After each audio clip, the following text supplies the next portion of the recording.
I'm Lynette Zang, Chief Market Analyst here at ITM Trading, a full-service physical gold and silver dealer. Today we have a very special returning guest, Fernando Aguirre.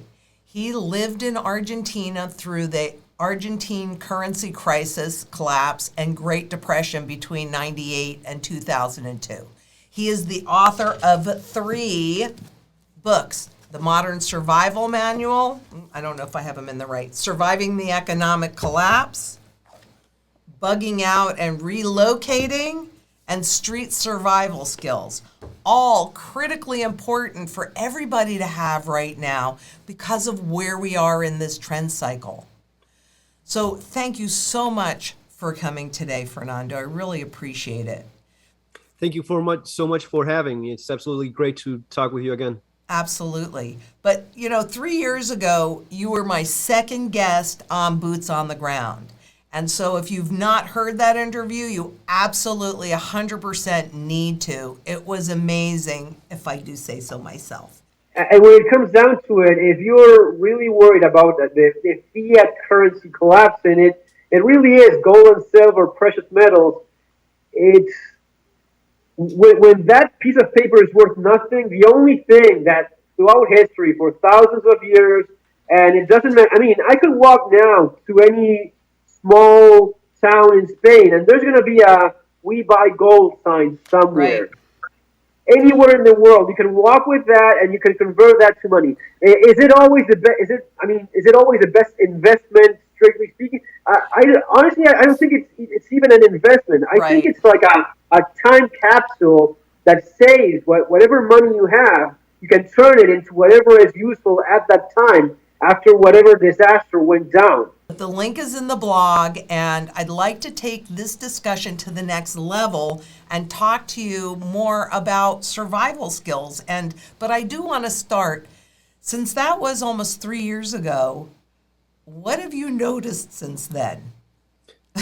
Oh, man. Well, these last couple years have been particularly serious. I mean, I don't know if anyone thought we've ever lived like this. Around the world, so many freedoms lost, people getting used to things that you thought you never would and that you saw just in movies. And yet people have surpassed fantasy and Hollywood and fiction time and again. Yeah, they've adapted. Did you see any similarities between your time in Argentina and what's happening right now? I mean, was there a loss of freedoms and a loss of choices there before everything collapsed? Well, over the years, I mean, I've been doing this as well for quite a long time now, because I started writing, back in 2002. I started writing and published my first book around 2008. So that would be my starting. Yes, that would. So over the years, I've learned a lot. I just kept on working and working with different people, doing consulting and writing as well.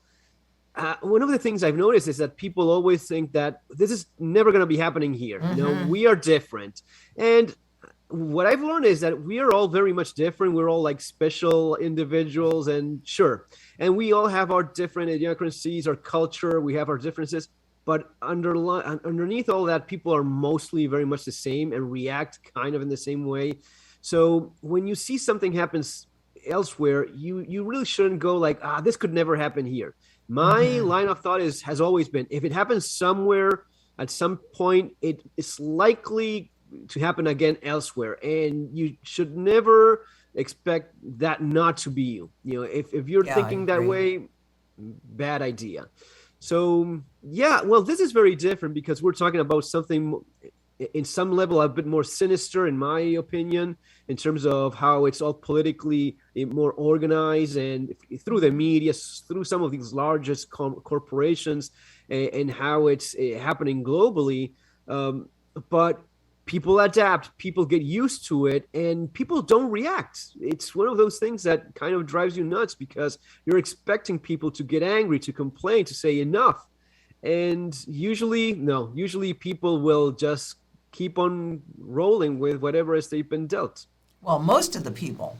Yeah, most, yes, correct. Right? Not everyone. Not Absolutely correct. everyone. I mean, you're a Sure. freedom fighter. I think of myself like a freedom fighter. I mean, we are We are. warriors in this, and fortunately there are a number of other people as well. Absolutely. Absolutely. You're absolutely right. You know, sometimes I get a little bit pessimistic, but you're absolutely right. There's good people. You know, maybe one of the things that disappoints me is that so many people come and tell me, "Oh, I just think just like you, but I couldn't say this out in the open. I couldn't say this in public, or I never tell anyone this, but I think the same way as you do." Well, if we all do that, you know, no one is encouraged to open their mouths and express their opinions as well, and that's how we find ourselves in these kind of situations.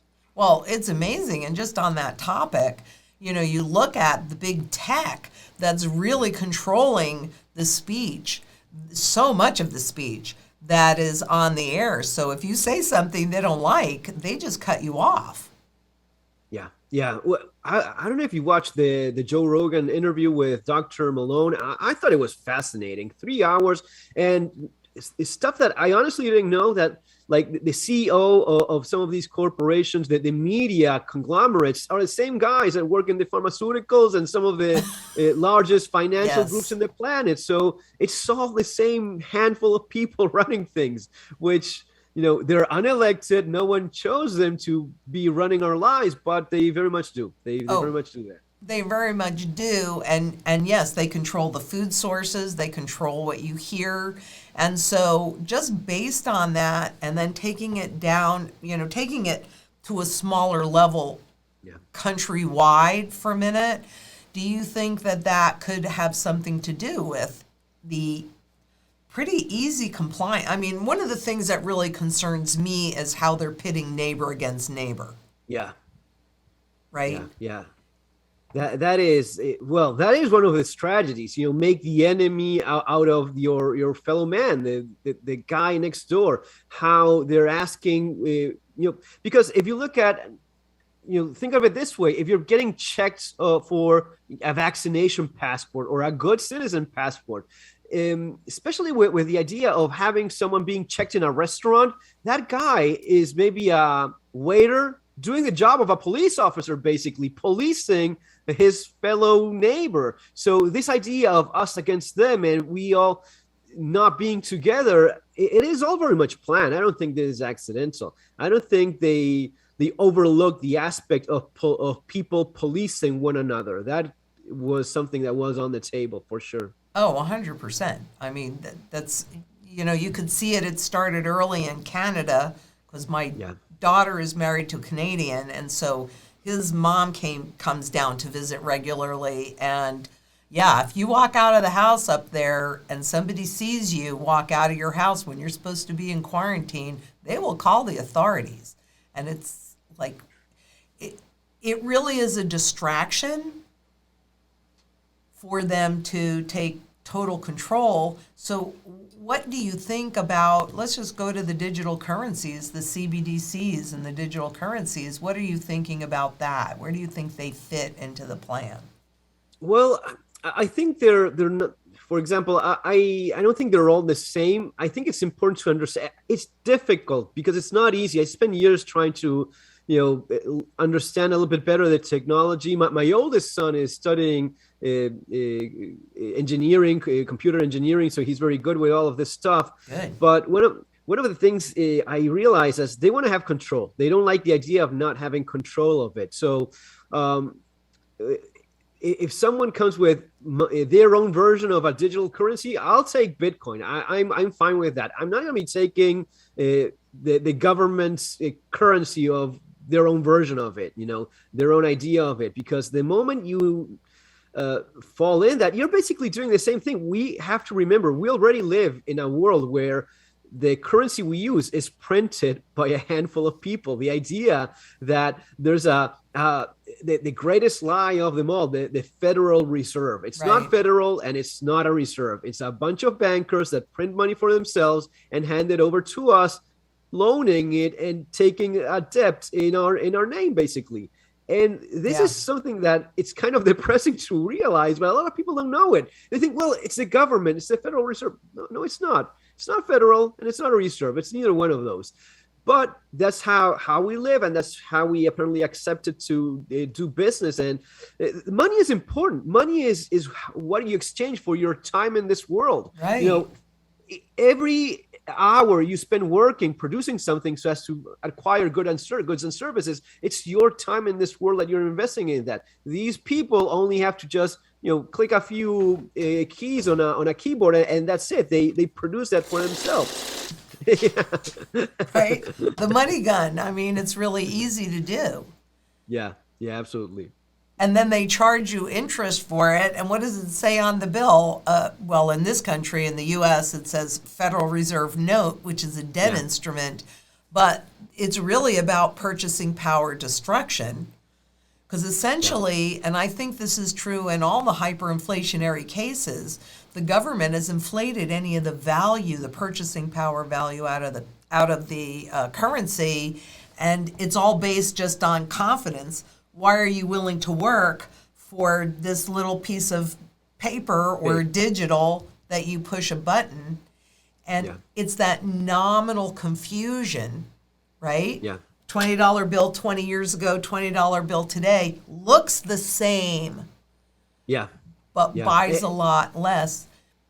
And especially in the United States, inflation this last year has been terrible. They're keeping it under blankets still, I guess, but the idea of inflation this last year being 7%, that is not only a joke, it's a bad joke, and it's kind of Argentina level of hypocrisy and inflation. When they tell you have an inflation of 5% and it's really 25, that is Argentina, that is Venezuela, that is bad. That's what people in the United States used to tell me, Fernando, yes, that's all very interesting, but that happens over there. It will never happen here. It is already happening in the United States. You're having, I don't know what the number would be, but 25, 30% inflation, depending on what you're looking at. Inflation is not always the same, and you know this perfectly well. It's not the same thing, the inflation of mega yachts or private jets, as it is in terms of food, energy, and fuel for your car. Those are the things that affect mostly the middle class and the poor.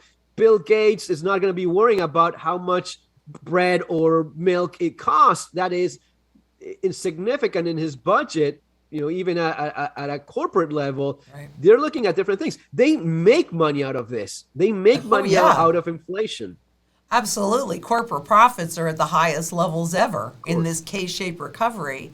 But here's a question. At what point, when you were in Argentina or anywhere else that you know about, because it's all about confidence, right? They have to maintain the public confidence to continue to use the currency and believe their lies about what the inflation is. So did you notice some kind of tipping point or some kind of flash point where the confidence was actually lost and people realized they'd been lied to all that time? The worst moment is when they start doing some of these restrictions in terms of how much money you can take out of the bank, how much cash those are the moments in which people start really freaking out. I see it in this current administration, the way in which they started printing money like crazy and just giving away money like, here's a stimulus here, stimulus there. That is destroying it. And it's usually the left that is very good at destroying currencies, and they're king of inflation every single time. Let that be Venezuela or Argentina, or right now what you're seeing in the United States. It's a mechanism by which there's so much overflow of money that it's no longer holding a value. People don't even want to work for that kind of money. So you see all these articles about they're looking for workers in a fast food place, and people don't even show up. Why would they show up? It's not enough money to make a living. If you're not earning enough money to make a living, then it doesn't matter how many zeros you have. I mean, people in Venezuela are supposed to be all multimillionaires because they pay $1 million pesos for a slice of bread, right? No, it's the purchasing power that you have. It's not prices going up. It's the value of the dollar going down. That's really what's going on. Absolutely. But, you said something really interesting, and it was once they started to really restrict. I mean, I've been watching banking restrictions growing more and more since really 2008. and actually even before that, but it really sped up once we hit the financial crisis then. And people don't realize it, like, you used to be able to deposit cash in your kid's account that was away at college, and you can't do any of those, simple things. But if that doesn't impact you, you don't notice that, right? Or it's not a big deal, you can write a check for it. So if what you said is that people don't lose confidence or don't really notice or realize what's happening until they're putting obvious restrictions on the banks. But when it's too late by then, isn't it?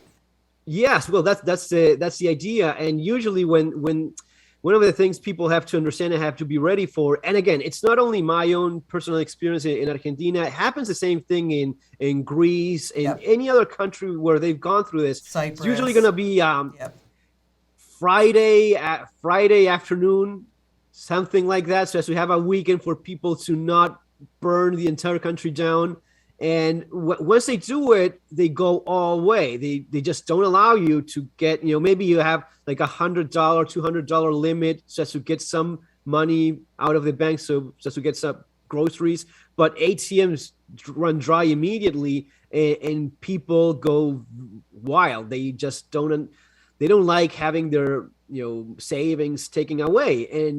But that's no country can survive a bank run. Once you have a bank run, once everyone tries to get their money out at the same time, this is why I try to explain people have a strategy so as to have accounts in different places. I know it's not always easy, but if you have the ability of moving assets from one account to the other, hopefully some other financial system, some other country, that is a big leverage. It's a huge tool for when something like this happens. And of course, diversifying precious metals. I think that you have a good option there. It's always a good idea to have all of these different tools and use them depending on what works best for the situation. Having banking elsewhere is always huge because you're escaping that trap.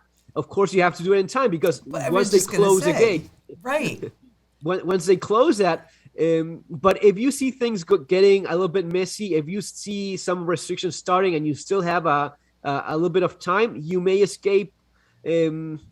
But at the same time, if you already relocate and diversify and put your eggs in different baskets, so to speak, you're already there. You already have not everything trapped in the same financial system. Well, but the challenge is this is now this is a global hyperinflation. Yeah. So, if it's just a countrywide, then that makes sense. But they're, really through the IMF, where you have every central banker, et cetera, and the World Bank and all of these guys, they're really putting together a coordinated effort. So it's kind of nice to think about, but I really have some serious concerns about having money in a bank in Europe and having money in a bank in the U.S. means that you're protected. You know what I mean? Whenever you don't hold something yourself in your own hands, it's never really yours. You're always that's always one of the things. Having said that, if you have, for example, if you have your physical gold, if you have your own Bitcoin in actual accounts where you hold the keys yourself, not in some trader, but having the keys yourself, you have the option. One of the things about precious metals that I learned the hard way is remember that silver gets heavy very fast. If you're leaving in a hurry, like I ended up doing myself, and you have a bunch of silver, you're really going to be wishing a lot of that was already in gold, which is a lot lighter, a lot more compact. So keep that in mind. Well, we're kind of seeing a similar move that's begun in China in that way, because the real estate sector is now going through some major changes. And so the wealthy don't want to put money in the real estate sector anymore. And so they're buying expensive watches, gold coins. They're buying these things that are easy to transport a lot of wealth in, a little package. I mean, yeah, this is probably around, I'm guessing, 2,000. This is probably around $35. Right. You know, Yeah. it's really a whole lot easier. But, you know, I wanted to talk a little bit about your street survival skills, because you do talk about the ability to leave, but not everybody is going to have that ability. True. So, True. Yes. what would be some of the keys that you would want people to really, if they had a limited budget or if they had a limited time, what would be some of the key things that they should pay attention to? Well, there's always the classics that in the world of survival and preparedness, we always talk about the importance of having food, water, those essentials that, you know, I know a guy in Venezuela, he had 2 years of food, and that was not enough. 2 years of food would seem like a heck of a lot of food. You know, most of us would think, hey, that's a lot. Yeah, that, you know, 20 years later, they're still under the same regime. And you get to the point, and this is something I talk sometimes with other authors and, you know, people that are in the community and that have gone through events themselves in different countries and such. We all kind of agree regarding when it gets really, really bad, you honestly just don't want to be there. You know, that's why. But what if there's no place else to go? I mean, that's, you know, the big challenge that I see is that this is a global issue. It is, but there's when it gets awfully bad, there's usually somewhere else that's better off. And I know it sounds like an enormous something that's unachievable, but every little bit you do, you know, you have your family in Canada. Well, maybe that's a potential. I mean, no one is going to be looking at going to Canada right now, but you never know the hand you're being dealt later down the road. So if you have that option, maybe you have that strategy of, well, I can be here, or I have an option of being in Canada or somewhere else, or some family in South America. These are things that the more options you have, and every little bit of effort that you make, like reconnecting with someone, you have family, you have friends. Hey, you visit them on a holiday. This is why, at least the way I see preparedness, is mostly like it's a way of life. It's a way of thinking that affects every little decision. So if I'm going on holidays somewhere, well, maybe I choose a place that may be of interest for me and just check it out. Is it really that hard going over there and being one of these digital nomad kind of worker things? Is how difficult is that? Is there something that I could do today that even if I never do it, but it would make my life easier if I end up moving there, making the jump in more of an emergency? You always want to be the expat. You never want to be the refugee. There's going to be a huge difference between either one. So even if you don't want to do it and you're not planning on doing it, at least role playing it and having at least an idea of, well, maybe this is a place I'd consider. Having said that, yes, you're absolutely right. Not everyone is going to be doing this. And here's where you start looking at where you're living already and relocating within the country. Maybe you have some other state, some other part of the country that offers more security, better lifestyle. Especially these days, there's a huge difference within the states themselves. There's people living in awful lockdown conditions, and there's people enjoying a lot more of freedom. And even that is difficult because we come across this all the time. Talking with people, well, I already live in California, I have my family here. And you also have to understand that each person, their condition, their life, their situation is completely different. Maybe he really has to be there, or he's better off being there because he has a system, a network of people, and he lives in a more of a rural community or far from some of the main metropolitan areas, and he's okay. You have to respect that. Or simply, I just don't want to leave this place. I love living in LA and I don't want to leave. Okay, that's fine as well. Life is definitely too short to do anything else. So I moved from that point of judging people because of their own personal decisions. If someone wants to live the rest of his life in New York City, find the best way. The stuff I write about probably is going to be quite helpful, and you're probably going to be needing a lot of those street survival skills if you're living in a dangerous large metropolitan area with everything you see going on. So that's why I offer this advice, and people apply it depending on what works best for them. Well, one of the things, because you started talking about what I call my mantra, which is food, water, energy security, barterability, wealth preservation, community, and shelter. So is it possible that if you don't have the ability to leave, I know that in Venezuela, they started to try to encourage people to grow their own food or have chickens or things like that. So, and I'm in the middle of Phoenix, so I'm pretty urban where I am at this location. So I think preparing where you are the best that you can, and then that community piece can kick into gear, right? Like I live in a neighborhood, and most people that live in a city, I mean, you're in a neighborhood or you're in a building where there are a lot of people. And not everybody is going to be thinking like you and I are thinking, because they're not paying attention to what's really going on, or they're distracted.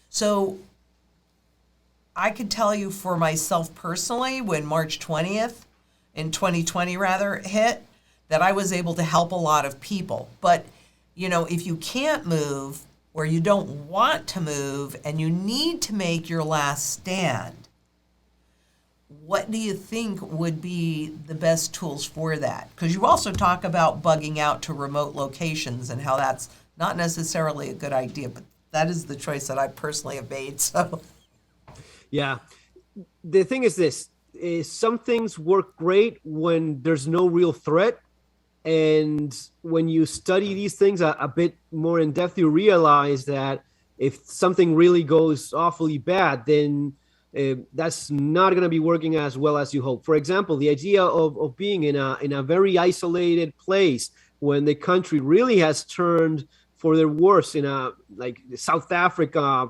situation, or even in Venezuela. I mean, again, talking with the same person from Venezuela, Daniel.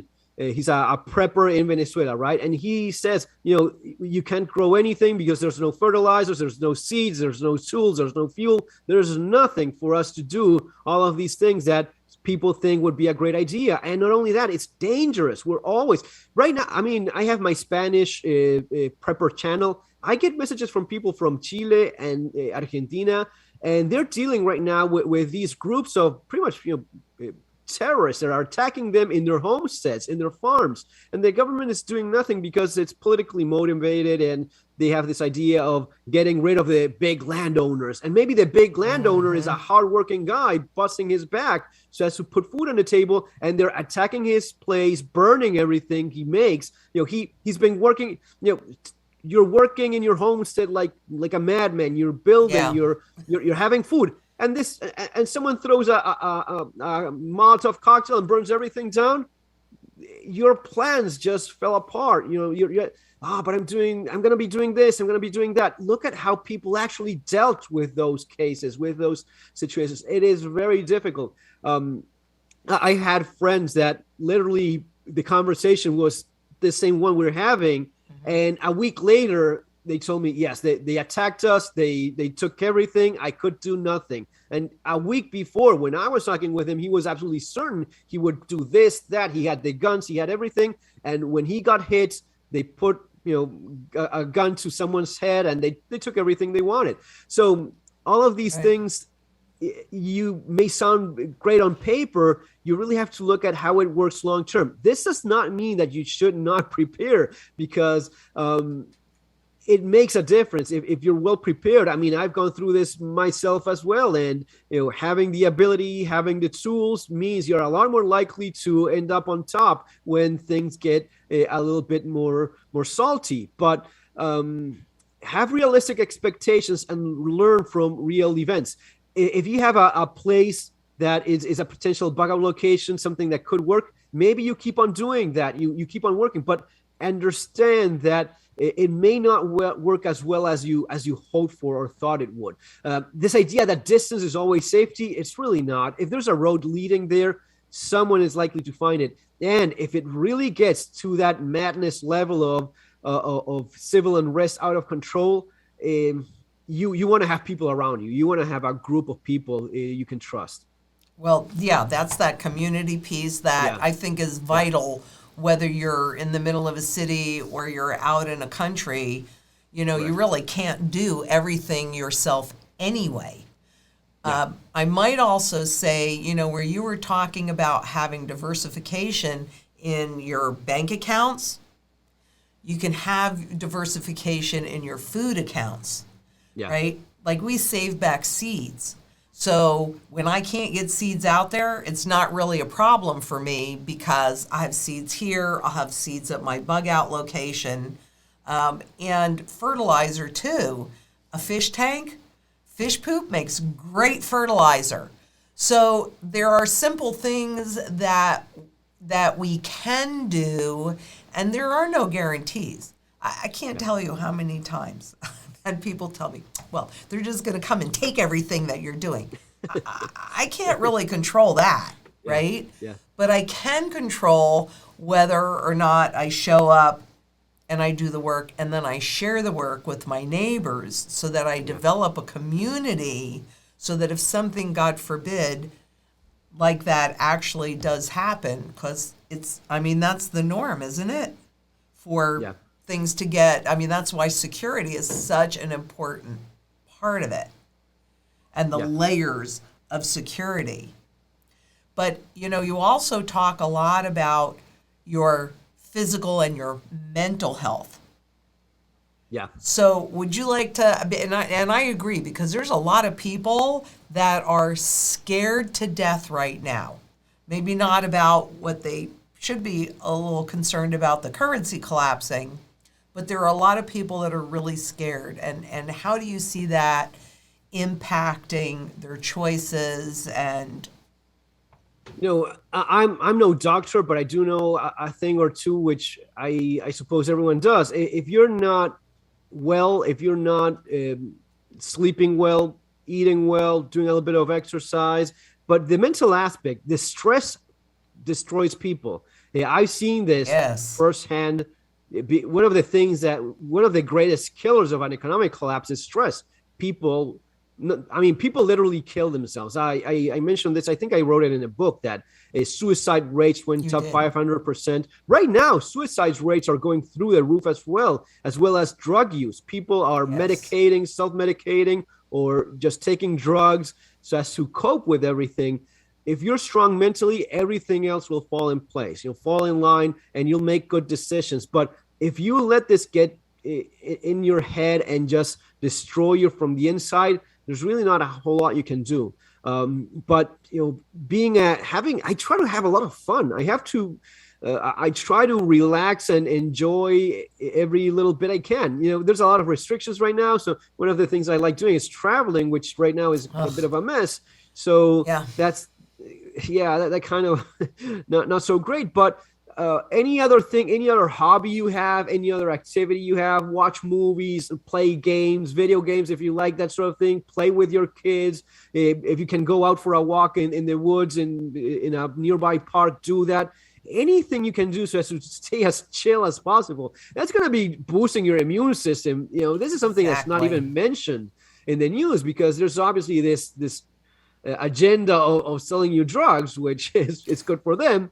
But you know, all of these things really do help. And look for information. I know a lot of this is difficult to find, especially now where the media is and big tech controls.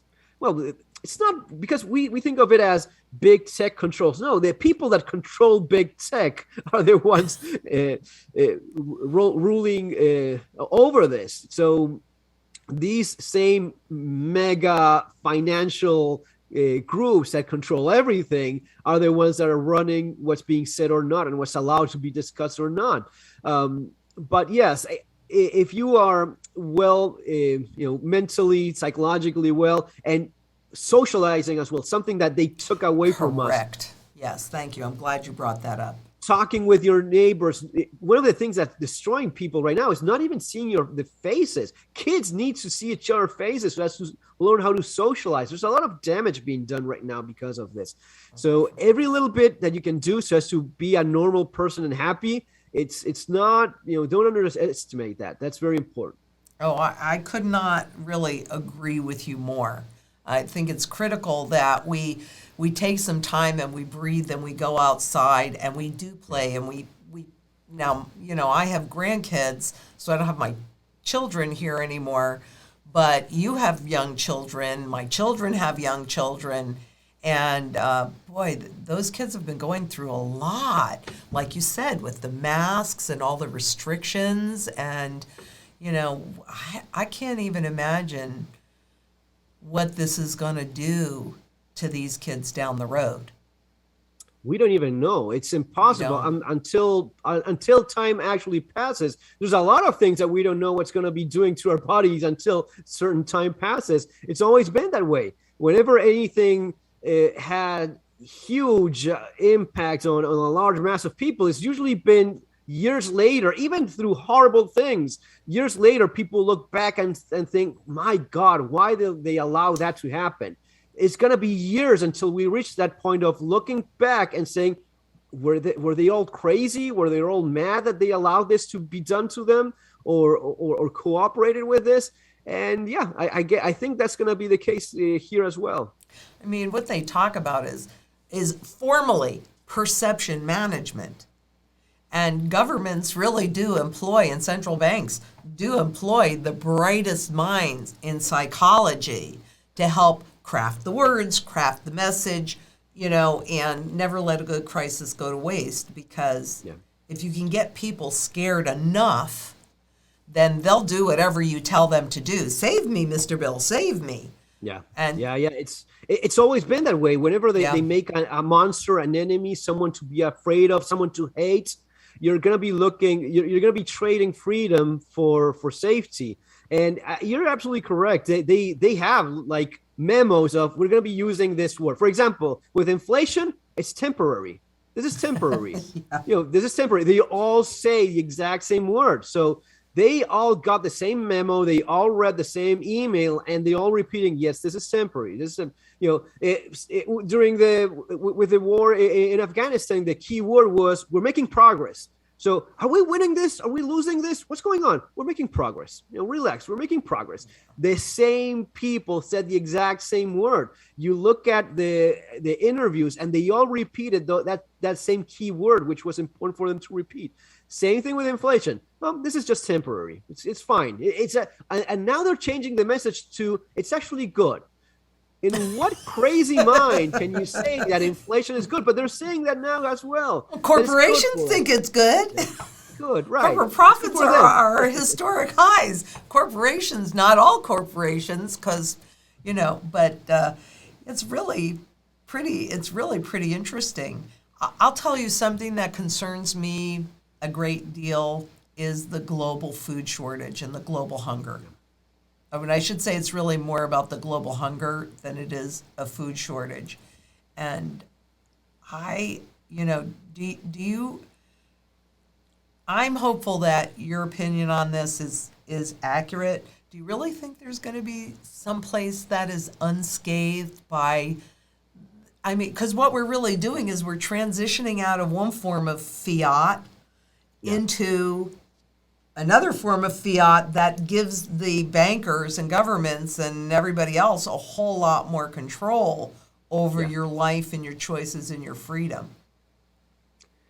I think there's going to be no place going to be escaping this fully, but there's going to be places that are going to be, again, it's always been the same. When empires rise and fall, there's always some places a little bit better off than others. That's why I think it's important to make some of these tragedies, even if you don't end up going for it eventually, but having it as a backup just in case. There's been millions of people that never thought they'd leave their home or their country or whatever it is they live most of their lives, and they don't want to do it. They've never, but all of a sudden, those cards were dealt, and the hand they had was saying, you stay here and you're going to be living like this. Or maybe you don't even have the, as the, in bugging out and relocating, in the cover, it says when staying is not an option. If Right. you have if you're living in La Palma and suddenly a volcano is destroying your little corner of paradise, you're thinking, I'm living in a perfect tropical island where I have all the food I could possibly want because this is perfect for growing everything. I'm already bugged out in the middle of a pandemic in this island. And all of a sudden, you have no option but to leave. Otherwise, a volcano literally runs over you. So these are the things that happen. If you do just a little bit of homework and plan and have at least somewhat of a strategy of role playing a little bit, it's one of the things that I see that people find most challenging. The idea of one of the things that scares people a lot is the idea, especially preppers and survivalists, are tangibles. We're worried about losing our stuff, right? Oh. I have my guns, my knives. I have hundreds of tools and pile of knives, and it is all just stuff. Eventually you realize it's just the important thing is the people, the people in your life. Going through this myself, when I left Argentina, I left with very little, and you realize that it's really just stuff, and eventually you buy more stuff as well, maybe even better stuff than before, and life just goes on. Right. I want to get to this point. Don't let stuff be an anchor for making a bad decision. May that be a volcano or something. Your corner of the world is becoming a hellhole, and it's dangerous for you to be there anymore. If you're really at risk there, and again, I've seen this myself, I've gone through this myself of realizing I could be next any moment. I'm not going to be living like this anymore. I mean, even though I do enjoy shooting and self-defense, but there's going to be a time in which you either run out of luck, or maybe they hit someone, your wife, your kids, maybe it's not even you. So that's when you make these decisions, these tough decisions. It's not easy, but I think it's important to do it when the moment is calls for it. And I think it's too important to be prepared so that you can't just turn everything on a dime typically. Yeah. That's really challenging to do. So we've had a great conversation, but is there something that you want people to absolutely know, something that they should do or something they should be aware of? And if you're seeing any signs that that maybe we haven't recognized as signals of a collapse. I think that it's, you mentioned it yourself, the idea of having, if you have the possibility of being independent regarding your food or your water, do you have a safe source of water? That is crucial. The price of energy, of power, all of that's going. Here's where you look at specific. If you're going to be living in a very cold weather, man, that may be nice for some pictures on Instagram and some cool YouTube videos about survival. But believe me, you don't want to be the guy freezing all winter long. And if you're not able to cut any more wood or procure any more fuel, you're going to be freezing. I mean, sure, some people are fantastically prepared for that, and all more power to them. But if it's something that you don't even have to worry about because of your chosen location, means that's not a priority for you to stay alive, even better. But any independence especially these days, any sort of independence and freedom you win in terms of having some food, it's very difficult to have all food production that you need, right. But something that complements it, the fruit trees, or a network of people where you're going to be maybe trading and exchanging, in a friendly manner with people in your local community. They know you. That's always a big advantage. So working on that, and don't get lost on the idea of how much stuff you need. Sure, there's things you want to procure while you still can, and it's getting even more and more difficult and more expensive. And there's shortages of everything right now. Mm-hmm. There's you go in Amazon.